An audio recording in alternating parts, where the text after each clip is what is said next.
Conselho Ministro foi instrução para o Ministério da Administração Estatal, onde notifica a empresa implementadora Gestão Liceira Tibar. Encontro o Conselho Ministro Quintané de Libera, onde foi instrução para o Ministério da Administração Estatal, representa Estado notifica a empresa que implementa gestão resíduo sólido urbano no Leixeira Tibar, onde cumpre contrato ao prazo Lourenço Lima. Liu-se deliberação né governo decide onde para contrato para a companhia implementador projeto instalação Leixeira a ter o controlado Tibar. Na operação contrato recolha lixo o Diliba Tibar, ne implementa a empresa China Harbour Engineering, Pax Cleaning Service no Pioneer. Companhia internacional rua ou nacional ida menang ya tempo oitavo governo ini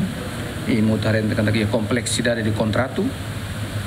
na que reflete a prática desde celebra contrato em 2022 até agora a implementação de treino será bem efetivo afeta a gestão de lixo e também capital dele na que tinang hira ikut ne sai problemáticos e quando companhia tolone tanto no contrato e obrigação aos Estados Unidos através do contrato mesmo ser será o serviço efetivo de terreno, mas o contrato deve celebrar o governo lá for flexibilidade, qualquer flexibilidade para o governo atau portanto o pagamento lá na fating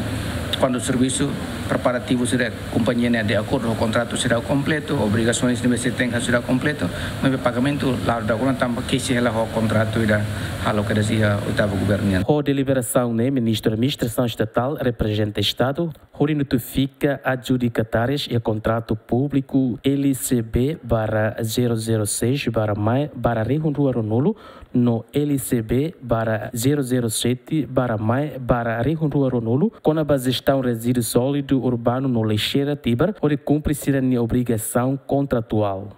Simão Simenes, bem-vindo a Simenes, GMN.